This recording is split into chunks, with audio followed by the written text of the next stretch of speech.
Assalamualaikum teman-teman. Seperti biasa sebelum mulai Mimin mendoakan semoga teman-teman semua selalu dalam keadaan sehat walafiat.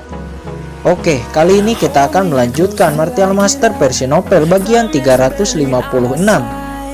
Bagi yang baru bergabung, selamat bergabung. Dan bagi yang belum subscribe dulu lah agar Mimin tambah semangat lagi nih bikin videonya.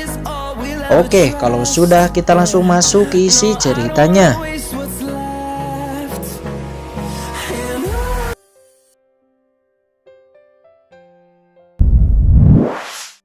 Emperor lainnya datang. Hahaha, Xuanbing, pesan rahasiamu mengatakan ada hal-hal baik. Hal baik apakah itu? Saya bahkan dengan buru-buru datang. Ketiga orang ini memancarkan aura paksaan yang sangat mencekam. Tidak dapat dipungkiri, Kang Sitong juga kaget melihat ketiganya. Hahaha, Kakak Metdao, Kakak Tiran, Kakak Hongluan, apa pendapatmu tentang ketiga pemuda ini? Kata Kaisar bela diri Xuanbing seraya tersenyum kepada ketiganya. Kang Sitong melihat tiga ahli Martial Emperor ini dan dia tahu ketiga ahli ini juga merupakan keberadaan menakutkan di domain bela diri. Dan reputasinya juga tidak kalah dengan Kaisar bela diri Xuanbing. Dari langit, ketiga ahli ini melihat ketiga Wan Qiming. Mata salah satu dari mereka yang membawa pedang di pundaknya, Kaisar bela diri Metdao, tertuju kepada Wan Qiming. Dan tiba-tiba wajahnya menjadi kaget. Ini pedang fisik ilahi. Ternyata pedang fisik ilahi. Hahaha, tidak diduga ternyata ada orang dengan pedang fisik ilahi di dunia ini. Luar biasa. Xuanbing, kamu benar-benar menemukan murid yang baik untuk orang tua ini. Segera Kaisar bela diri Metdao atau dikenal dengan Kaisar Pedang Gila, sosoknya berkedip dan muncul di depan Wan Qiming. Nah, maukah kamu memujaku sebagai guru? Kata Kaisar Pedang Metdao kepada Wan Qiming. Melihat itu, Kang Sitong sangat senang Kaisar bela diri ini secara langsung menawarkan kepada Wan Qiming. Selain memiliki reputasi yang sangat tinggi di gedung harta karun, Kaisar bela diri Pedang Gila ini juga memiliki pengaruh besar di antara kekuatan puncak di domain bela diri.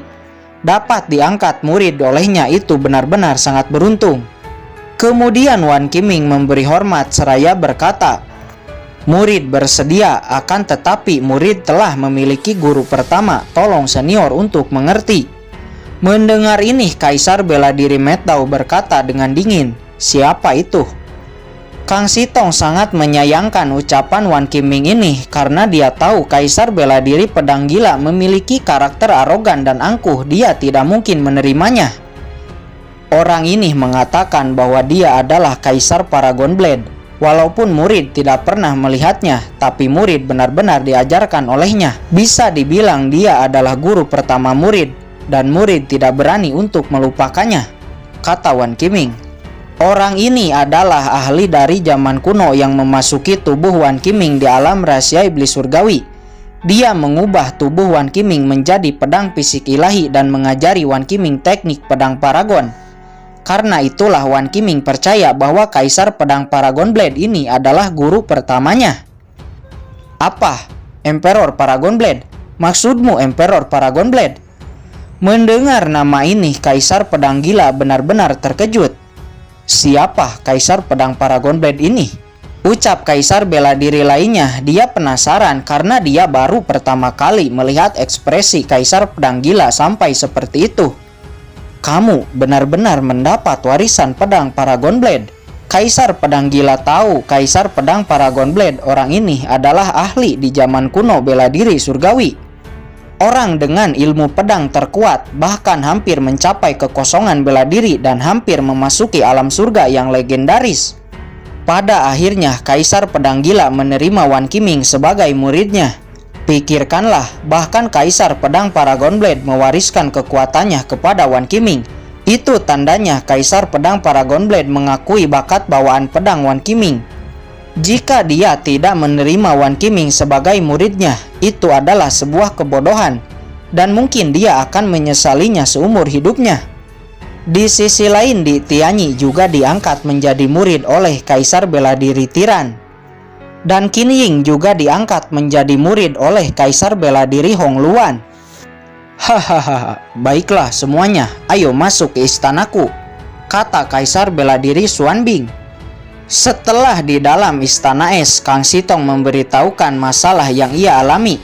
Setelah mendengar itu, Kaisar Bela Diri Xuan Bing kemudian berkata, Kang Sitong, kamu kembalilah lebih dulu. Setelah setengah bulan, kami akan menyusul dan membawa Leng Xuang dan lainnya untuk memasuki alam 5 elemen. Saya ingin melihat siapa yang berani menghentikan muridku untuk memasuki alam 5 elemen. Penatua Gedung Harta Karun berani menghentikan murid pedang gilaku untuk memasuki alam 5 elemen. Lihatlah, kaisar ini mungkin akan memotong kaki anjingnya, kata Kaisar Bela Diri Metdao. Kemudian Kaisar Bela Diri Hong Luan juga berkata, Yah, Kang Sitong, kamu kembalilah lebih dulu. Alam rahasia 5 elemen akan dibuka setengah bulan lagi. Basis kultivasi keempat orang ini masih agak rendah. Setengah bulan ini kami akan mengajari mereka untuk setengah bulan ini secara hati-hati dan menjadi semakin kuat agar di alam rahasia 5 elemen potensi mereka akan semakin besar, kata Kaisar Bela Diri Hong Luan. Kemudian Kang Sitong pergi dari sana. Setelah itu dia juga mengirim informasi dan memberitahu tentang hal ini kepada Qin Chen. Di sisi lain, Ouyang Shenqi tanpa mendapat masalah besar, dia berhasil merekomendasikan Zhao Lingshan, Jisun, Yuan Peng, Ling Tian, dan Jiang Yin.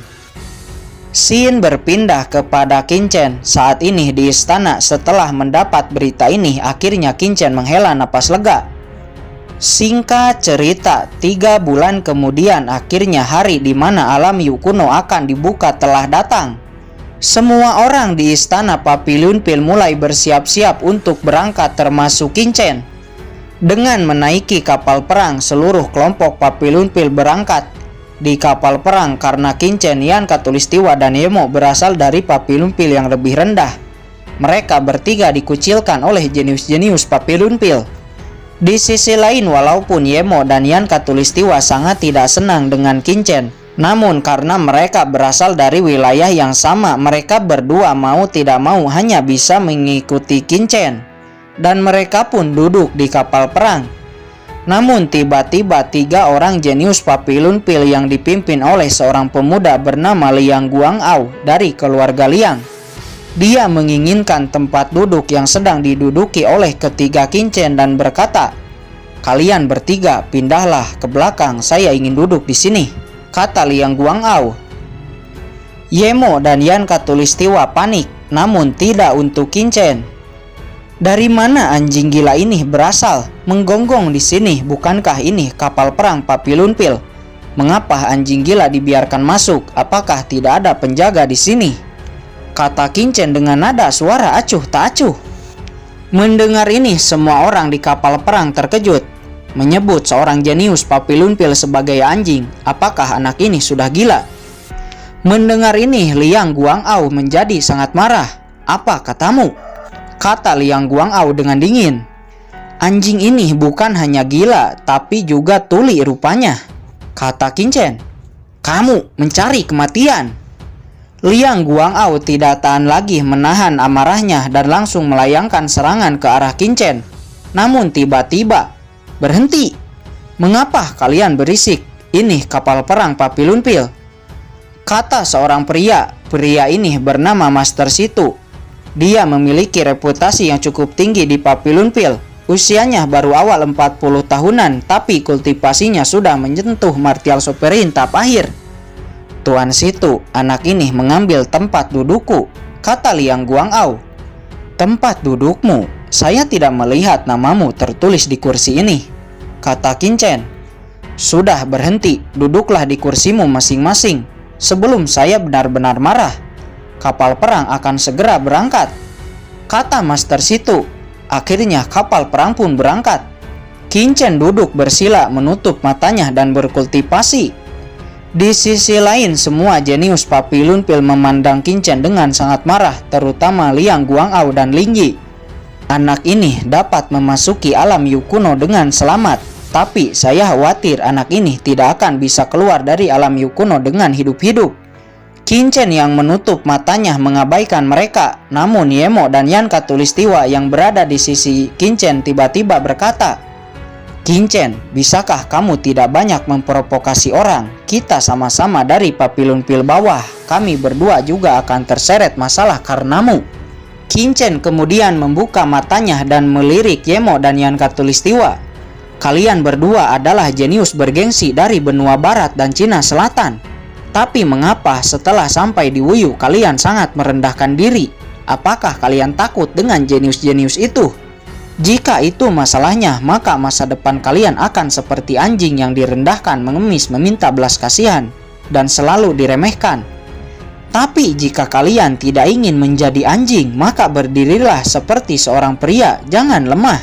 Meskipun kita dari 4 domain Papilun Pil yang lebih rendah, tapi kita bukan sampah. Renungkanlah menjadi seekor anjing atau menjadi seorang pria," kata Kincen. Kemudian Kincen menutup matanya dan kembali berkultivasi. Kata-kata Kincen ini seperti pisau yang tajam langsung menusuk ke dalam hati mereka berdua. Selama ini setelah datang ke Wuyu, Yan Katulistiwa dan Yemo selalu merendahkan diri dan tidak sombong. Tapi apa yang mereka dapat bukan rasa hormat tapi penghinaan. Seperti ada 2 api yang berkobar, hati mereka berdua benar-benar menyala. "Kincen, tidak. Chen Xiao, terima kasih," kata keduanya. Kata-kata Kincen benar-benar telah membangunkan dan merubah cara pandang mereka. Mata keduanya tajam, lalu mereka berdua bersila, menutup matanya dan mulai berkultivasi. Melihat itu, sudut mulut Kincen tersenyum. Bakat bawaan Yemo dan Yan Katulistiwa cukup luar biasa. Hanya saja mentalnya belum disesuaikan. Mungkin di mata Yemo dan Yan Katulistiwa, Kincen adalah saingan. Tapi di mata Kincen keduanya seperti seorang junior. Hanya ini yang bisa Kincen lakukan. Adapun seberapa jauh mereka berdua akan melangkah di masa depan itu tergantung diri mereka sendiri. Kincen menutup matanya dan terus berkultivasi. Beberapa waktu kemudian akhirnya kapal perang telah sampai di kedalaman yang merupakan lokasi alam Yu kuno. Kapal perang pun mendarat, terlihat hanya ada hutan belantara dan juga sebuah kabut. Di dalam kabut itu adalah alam Yu kuno. Setelah alam Yu kuno dibuka, dari kabut ini akan ada sebuah lorong yang merupakan jalan masuk menuju alam Yu kuno. Setelah Kincen turun, terlihat banyak kapal perang yang terparkir di sana. Setiap kapal perang memiliki bendera yang berbeda-beda, namun bentuk kapal perang satu dengan yang lain sangat mirip. Itu karena kapal perang ini sama-sama dibeli dari sebuah organisasi kekuatan rahasia yang diketahui bernama Combing. Ini adalah sebuah kekuatan puncak di domain bela diri yang menjual banyak harta senjata. Di belakangnya banyak ahli kuat. Terlihat di lapangan banyak sekte, paksi, keluarga, dan kekuatan lainnya. Mereka membawa para jeniusnya masing-masing untuk memasuki alam Yu kuno. Kincen melihat banyak sekali jenius muda di sana.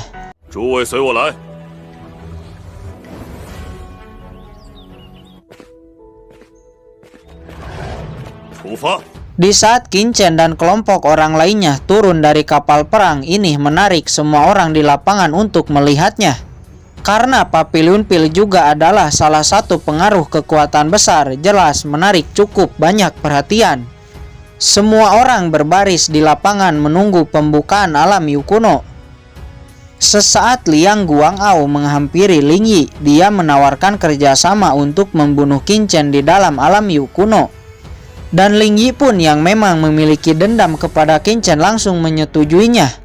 Reputasi keluarga Ling cukup tinggi. Saat ini ada 5 ahli martial sovereign dari keluarga Ling yang memasuki alam Yu kuno.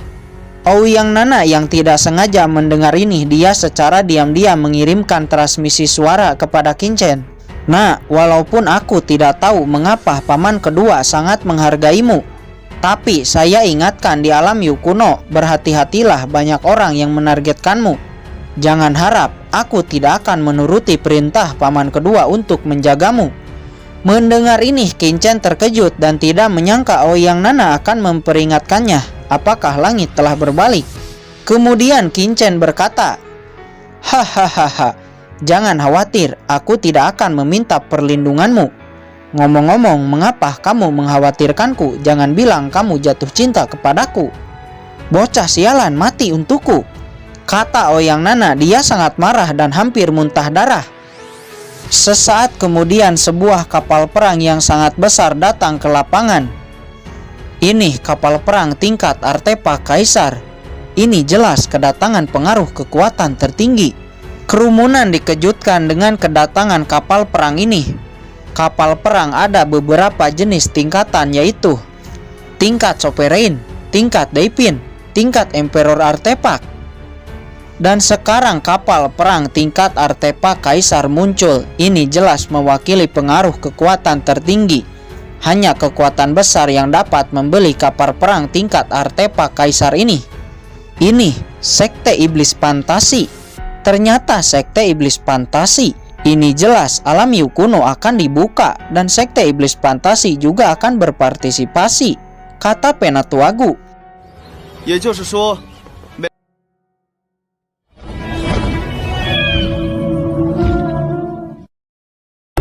Oke guys, sudah dulu ya. Jangan lupa subrek biar lanjut terus ceritanya. Bagi yang sudah subrek, mudah-mudahan dimudahkan rezekinya.